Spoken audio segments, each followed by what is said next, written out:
വിളിക്കണം പറഞ്ഞാൽ എപ്പോഴെങ്കിലും വിളിച്ചോണം, കിട്ടുന്നവരെ വിളിച്ചോണം. നബി സല്ലല്ലാഹു അലൈഹി വസല്ലം തങ്ങളോട് വീണ്ടും അനസ് റളിയല്ലാഹു അൻഹു ചോദിച്ചു, അയിന അത്ലുബുക യാ റസൂലല്ലാഹ് വലം അൽഖക ഇൻദ സിറാത്ത്, സിറാത്ത് എന്ന പാലത്തിന്റെ അരികിൽ അങ്ങില്ലെങ്കിലോ ഞാൻ എവിടെ അന്വേഷിക്കും? നബിയന റസൂലുള്ളാഹി തങ്ങൾ പറഞ്ഞു, ഇൻദൽ മീസാൻ, നന്മ തിന്മകൾ തൂക്കുന്ന സ്ഥലത്ത് തന്നെ കാണാം. അവിടെ ഞാൻ വന്നു നിൽക്കും സഹാബ, അനസേ ഞാൻ അവിടെ കാണും.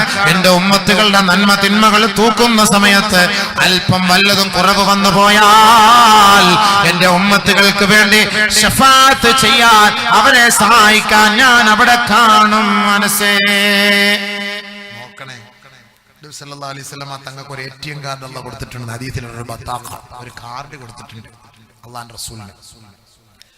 അങ്ങനെ ആ കാർഡ് എന്റെ ഉമ്മത്തികളുടെ നന്മ തിന്മകൾ തൂക്കുന്ന സമയത്ത് എന്തെങ്കിലും ഒക്കെ ഒരു ചെറിയ കുറവ് വന്നാൽ ATM കാർഡ് എടുത്തിട്ട് കൊടുക്കും. അങ്ങനെ അതിൽ ഭാരം കൂടും, അവരെ സ്വർഗത്തിലേക്ക് എത്തിക്കും. ഏതെങ്കിലുമൊക്കെ നിലയിൽ ഈ ഉമ്മത്തിനെ രക്ഷപ്പെടുത്താൻ കഴിയുമെങ്കിൽ നബി തങ്ങളെ രക്ഷപ്പെടുത്തും. അതാണ് അല്ലാഹുവിന്റെ റസൂലിന്റെ സ്വഭാവം സല്ലല്ലാഹു അലൈഹി വസല്ലം. അവിടെ നോക്കിയാൽ മതി കേട്ടോ അനസ്, അവിടെ നോക്കിയാൽ മതി, ഞാൻ അവിടെ കാണും. വീണ്ടും അനസ് റളിയല്ലാഹു തആല അങ്ങോട്ട് മാറിയിട്ട് ചോദിച്ചു, വലമ്മൽ ഖദ ഇൻദൽ മീസാൻ, മീസാനിൽ അങ്ങയെ ഞാൻ കണ്ടില്ലെങ്കിലോ നബിയേ? ഹബീബായ റസൂലുള്ളാഹി സ്വല്ലല്ലാഹു അലൈഹി വസല്ലമ തങ്ങൾ പറയുകയാണ്, യാ നസൂ ഉത്ലുബ്നി ഇൻദ ഹൗളി, എന്റെ ഹൗളിന്റെ അരികിലേക്ക് നീ വന്നാൽ മതി, ഞാൻ അവിടെ തന്നെ കാണും, അവിടെ നിന്ന് ഞാൻ മാറുകയില്ല. ഈ മൂന്നാലൊരു സ്ഥലത്ത് അനസേ ഞാൻ കാണും അനസേ, അതുകൊണ്ട് നീ വിഷമിക്കണ്ട, പ്രയാസപ്പെടേണ്ടതില്ല. എന്റെ ഉമ്മത്തികളെ കാണാൻ, എന്റെ ഉമ്മത്തികളെ ദാഹിച്ച് അവശരായി എന്നിലേക്ക് ഓടി വരുമ്പോ എന്റെ ഉമ്മത്തികൾക്ക് ഞാൻ ഹൗളിൽ നിന്ന് വെള്ളം കോരി കൊടുക്കും മനസ്സേ. അതിനുവേണ്ടി ഞാൻ ഹൗളിന്റെ അരികിലേക്ക് പോയി നിൽക്കും മനസ്സേ. ഈ മൂന്നാലൊരു സ്ഥലത്ത് ഞാൻ കാണുക തന്നെ ചെയ്യുമെന്ന് ലോകത്തിന്റെ നേതാവ് മുഹമ്മദ് മുസ്തഫ സല്ലല്ലാഹു അലൈഹി വസല്ലം തങ്ങളോട് സഹാബത്ത് ചോദിച്ചു, ഇത്രയും തിരക്കിന്റെ ഇടയിൽ ഞങ്ങളെ എങ്ങനെ തിരിച്ചറിയും? ഇപ്പൊ അനസ് റളിയല്ലാഹു അൻഹു വന്ന് ചോദിച്ചത് കൊണ്ട് അനസ് റളിയല്ലാഹു രക്ഷപ്പെട്ടു. നമ്മളിപ്പോ അബൂബക്കർ അല്ലെങ്കിൽ നാട്ടിലുള്ളവര്, ഈ ബംബ്രാണയിലുള്ളവര്, ബന്ദിയോടുള്ളവര്, അടുക്കത്തുള്ളവര്, സീതാങ്കോളിലുള്ളവര്, ഉളിയത്തെടുക്കയിലുള്ളവര്, ഇവിടൊക്കെ ഉള്ളവരെ എങ്ങനെ തിരിച്ചറിയും നബിയെ? ഞങ്ങളൊക്കെ കസറോട്ടാറാണ്, അങ്ങനെ തിരിച്ചറിയും നബിയെ? കസറോട്ടാർ അല്ലാഹുവിന്റെ റസൂൽ സല്ലല്ലാഹു അലൈഹി വസല്ലം പോവാന്നോ? ഞാൻ നിർത്താൻ പോവാണ്. പിന്നെ എന്തെങ്കിലും രണ്ട് വാക്ക് പറയാതെ പോകുന്ന, അങ്ങനെ പൈസ മാത്രം പിരിച്ച പൈസ കിട്ടിയോ? അതുമില്ല. ഇനി ബാതെങ്കിലും അതെങ്കിലും കിട്ടട്ടെ അല്ലേ? സല്ലല്ലാഹു അലൈഹി വസല്ലമ തങ്ങൾ പറഞ്ഞു, ഈ എന്റെ ഉമ്മത്തികൾ ഒളുവെടുത്തതിന്റെ ഭാഗം, ആ ഒളുവിന്റെ അവയവങ്ങൾ, ആ ഒളുവിന്റെ വെള്ളം വീണ സ്ഥലം തിളക്കമുള്ളതായി എനിക്ക് മഹ്ശറയിൽ അനുഭവപ്പെടും. ബ്ലിങ്കിങ്, മൊബൈലൊക്കെ ചാർജ് കുത്തിവെക്കുമ്പോൾ ബ്ലിങ്കിങ് ആണെന്ന് കണ്ടുണ്ടോ? രാത്രി ലൈറ്റ് കാണിച്ചിട്ട് നമ്മൾ കുത്തിവെച്ചിട്ട് കിടക്കും. ചാർജറിൽ ഒരു ലൈറ്റ് കാണും, മൊബൈലിൽ ഒരു ലൈറ്റ് ഉണ്ട്, അതിങ്ങനെ ബ്ലിങ്കിങ് ആയിക്കൊണ്ടിരിക്കുക, ഒരു ചെറിയ വെട്ടം. അപ്പൊ ഭാര്യ ചോദിക്കുക, അതെന്തപ്പോ ഒരു വിളിച്ചോ? അത് മൊബൈൽ കുത്തിയിട്ടിരിക്കുകയാണ്. അത് ഓഫാക്കി വെച്ചാൽ അറിയോ? ഇല്ല. അപ്പം മൊബൈലിനെ കൊണ്ട് ഗുണമുള്ള സമയത്താണിത്. ഇതേപോലെ ഒളിവെടുത്ത സമയത്ത് മുഖവും കൈയും കാലും ഒക്കെ ഇങ്ങനെ പ്രകാശിക്കും.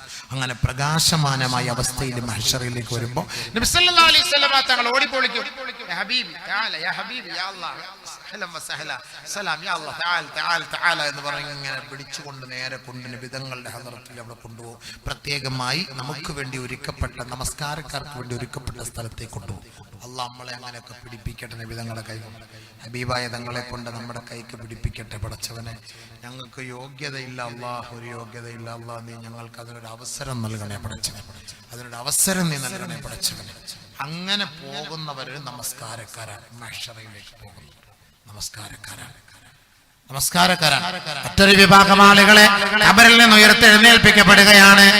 അവര് വെള്ളപ്പാണ്ട് പിടിച്ചവരെ പോലെയായിരിക്കും, അർബുദം ബാധിച്ചവരെ പോലെയായിരിക്കും. വികൃതമായ കോലമാണ് അവരുടെ കൈകാലുകളും അവരുടെ മുഖത്തും വികൃതമായ കോലമാണ്. വെള്ളപ്പാണ്ട് പോലെ ഒരു വല്ലാത്ത ആളുകൾ വെറുക്കുന്ന തരത്തില് മുഷിഞ്ഞ കോലവുമായി ഒരു വിഭാഗം ആളുകളെ ഖബറുകളിൽ നിന്ന് ഉയർത്തെഴുന്നേൽപ്പിക്കപ്പെടുകയാണ്. ഹബീബുനാ റസൂലുള്ളാഹി തങ്ങളോട് സഹാബത്ത് ചോദിക്കുകയാണ്, ആരാണ് ഹബീബേ? ആദരവായ റസൂലുള്ളാഹി തങ്ങൾ പറയുകയാണ്, മാതാപിതാക്കളെ ദുനിയാവിൽ വേദനിപ്പിച്ചവരാണ്.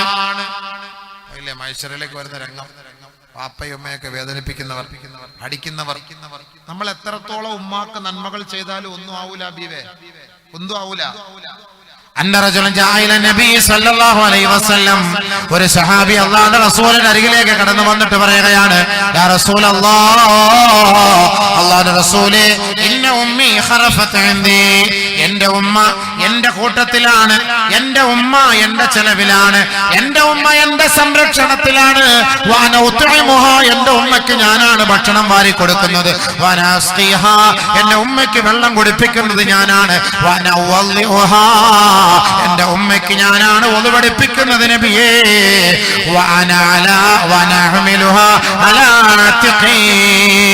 എന്റെ ഉമ്മയ്ക്ക് എവിടെയെങ്കിലും പോകണമെങ്കിൽ എന്റെ ഉമ്മയെ ഞാൻ എടുത്ത് എന്റെ തോൾഭുജത്തിൽ വെച്ചുകൊണ്ട്, അല്ലാഹുവിന്റെ റസൂലേ, എന്റെ ഉമ്മയുടെ ആഗ്രഹം ഞാൻ നിറവേറ്റി കൊടുക്കും നബിയേ. ഫഹൽ ജാസൈതുഹാ യാ റസൂലല്ലാഹ്, എനിക്കതിന് പ്രതിഫലമുണ്ടോ നബിയേ? എനിക്കതിന് കൂലിയുണ്ടോ നബിയേ? ആദരവായ റസൂലുള്ളാഹി തങ്ങളോട് ആ സഹാബി ചോദിച്ചപ്പോ ആദരവായ റസൂലുള്ളാഹി തങ്ങൾ പറഞ്ഞ മറുപടി, ലാ ഫവാഹിദതൻ മിൻ മിആ, 100ന്റെ 1% പോലും ആയില്ല സഹാബ. നിന്റെ ഉമ്മ നിനക്ക് വേണ്ടി ചെയ്ത ത്യാഗത്തിന്റെ 100ന്റെ 1 അംശം പോലും നീ ചെയ്തിട്ടേ ഇല്ല. 10 മാസക്കാലത്തോളം കൊണ്ട് നടന്നില്ലേ, നൊന്ത് പ്രസവിച്ചില്ലേ, 2 വർഷത്തോളം നിനക്ക് പാല് തന്നില്ലേ, നിനക്ക് വേണ്ടി ഉറക്കമിളച്ച എത്രയോ രാവുകളാണ് ആ ഉമ്മാന്റെ ഒക്കത്ത് വെച്ച് കാഷ്ടിച്ചില്ലേ, മൂത്രിച്ചില്ലേ, ദീപിച്ച വെച്ച് നടക്കുന്ന സമയത്ത് പോലും ആ ഉമ്മയെ നീ വേദനിപ്പിച്ചില്ലേ, തെറി വിളിച്ചില്ലേ, കരയിച്ചില്ലേ?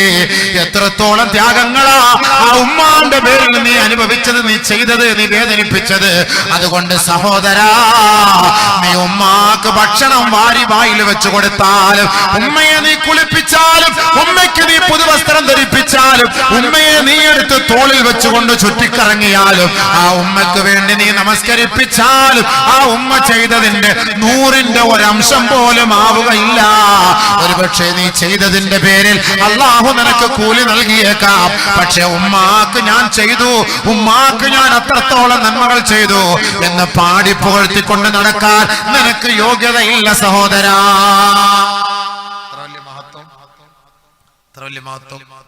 നമ്മൾ ആരെങ്കിലും ഉമ്മയെ ചുമന്നിട്ട് നടക്കോ? ഇല്ല. പിന്നെ ഓട്ടോറിക്ഷകളൊക്കെ സ്വർഗത്തിൽ പോകും. കാരണം എന്താ? നമ്മുടെ ഉമ്മയെ ചുമന്ന മൊത്തം ഓട്ടോറിക്ഷ. കാറൊക്കെ സ്വർഗത്തിൽ പോകും, നമ്മൾ കിട്ടൂല. കാരണം എന്താ? ഉമ്മയെ ചുമന്നത് മൊത്തം കാറാണ്, ഉമ്മയെ ചുമന്നത് മൊത്തം ഓട്ടോറിക്ഷയാണ്. പിന്നെ ബർക്കത്തിന് വേണ്ടി ഉമ്മയെ നമ്മളൊന്ന് പൊക്കി എടുത്തിട്ട് വണ്ടിയിൽ കൊണ്ടുവയ്ക്കണം. ഉമ്മയുടെ കാലൊന്ന് കഴുകി കൊടുക്കണം. എല്ലപ്പോഴും മുട്ടുകാലിലൊക്കെ ഒന്ന് എണ്ണയും കുഴമ്പൂട്ട് കൊടുക്കണം, മരുന്നിട്ട് കൊടുക്കണം. ഉമ്മയുടെ തലയെ മുടിയൊക്കെ നമ്മളൊന്ന് ചീവി കൊടുക്കണം, നമ്മളൊക്കെ ഒന്ന് ചീവണം. ഉമ്മയുടെ ഉടുപ്പൊക്കെ ഒന്ന് നല്ലൊന്ന് വൃത്തിയാക്കി ഒന്ന് ഇട്ട് കൊടുക്കണം. ഇടയ്ക്കിടയ്ക്ക് പോയിരുന്നിട്ട് കവിളിലൊക്കെ ഒന്ന് പിടിച്ചിട്ടൊരു തമാശയൊക്കെ ഒന്ന് പറയണം. നെറ്റിയിലൊരു ചുംബനം കൊടുക്കണം. ഉമ്മാക്ക് അവർക്കൊരു സന്തോഷവും ഒരു ചുംബനുണ്ടല്ലോ, ഉമ്മാക്ക് ഒരു ചുംബനുണ്ടല്ലോ. കുന്ന സിത്റം മിനന്നാർ, നരകത്തിന്റെ മറയാണ് നബീന റസൂലുള്ളാഹി. എവിടെ കിട്ടും? ഇവിടെ കിട്ടും. ഭാര്യയെ ചുംബിച്ച നരകത്തിന്റെ മറയെന്ന് നബി തങ്ങൾ പറഞ്ഞിട്ടില്ല. സല്ലല്ലാഹു അലൈഹി വസല്ലം തങ്ങൾ പറഞ്ഞത്, ഉമ്മാന്റെ 2 കണ്ണിന്റെ ഇടയിൽ നിങ്ങളൊന്ന് ചുംബിച്ചാൽ, മൻ ഖബ്ബല ബൈന ഐനൈ ഉമ്മിഹി കുന്ന ലഹു സിത്റൻ വഹിജാബൻ മിനന്നാർ കമാ ഖാല റസൂലുള്ളാഹി. അതാണ് ഉമ്മ. എത്ര പറഞ്ഞാലും തീരൂല, ഉമ്മയെ കുറിച്ച് പറഞ്ഞാലും തീരൂല. സ്വർഗത്തിൽ പോണെങ്കിൽ ഉമ്മ കനിയണം. നമ്മൾ ഉമ്മയെ വേദനിപ്പിച്ചിട്ട് തൗബ ചെയ്ത് മരിച്ചാലും നാളെ ആഖിറത്തിൽ അതിന്റെ ശിക്ഷ അനുഭവിച്ചതിന് ശേഷം ഈ ഉമ്മാന്റെ കൈകളിലേക്ക് നമ്മളെ ഏൽപ്പിക്കും അല്ലാഹു തആല. എന്നിട്ട് ഉമ്മ തീരുമാനിക്കണം ഇവന് സ്വർഗം കൊടുക്കണോ വേണ്ടയോ എന്ന്. ഉമ്മ ഇവനെ ഞാൻ പൊരുത്തപ്പെട്ട് കൊടുത്തിരിക്കുന്നു എന്ന് മഹ്ശറയിൽ വെച്ച് പറഞ്ഞാൽ അള്ളാഹു പുറത്തു തരും. ഇല്ല, ഇവന് ഞാൻ പൊരുത്തപ്പെടുകയില്ല എന്ന് ഉമ്മ മഹ്ശറയിൽ വെച്ച് പറഞ്ഞാൽ വല്ലാഹി സത്യം അള്ളാഹു പൊറുക്കുകയില്ല. പോയില്ലേ സംഭവം? പോയില്ലേ? പോയി പൊരുത്തം വാങ്ങിക്കോ, റജബ് മാസാണ്. ഒന്നും പറയരുത്. ഉമ്മ വീട്ടിലുള്ളത് ബർക്കത്താണ്, സ്വർഗത്തിന്റെ വാതിലാണ്. അത് അടയ്ക്കരുത്, അത് പെട്ടെന്ന് അടയ്ക്കരുത്. അത് അടഞ്ഞാൽ തീർന്നു, പിന്നെ തുറക്കാൻ നമുക്ക് കഴിയില്ല. അതുകൊണ്ട് എപ്പോഴും ദുആ ചെയ്യണം. അല്ലാഹുവേ എൻ്റെ ഉമ്മാക്ക് ആഫിയത്തും ദീർഘായുസ്സും നൽകണേ പടച്ചവനെ. അല്ലാഹുവേ നമ്മുടെ മാതാപിതാക്കൾക്ക് ദീർഘായുസ്സ് നൽകണേ പടച്ചവനെ. അതുകൊണ്ട് മാതാപിതാക്കളെ വേദനിപ്പിക്കുന്നവർ നാളെ മഹ്ശറയിലേക്ക് വരുന്നത് വെള്ളപ്പാണ്ട് പിടിച്ച കോലത്തിലാണ്, കയ്യും കാലും ഒക്കെ വികൃതമായ നികൃഷ്ടമായ കോലത്തിലാണ്. അല്ലാഹു കാത്തുരക്ഷിക്കട്ടെ. നഊദു ബില്ലാഹ്.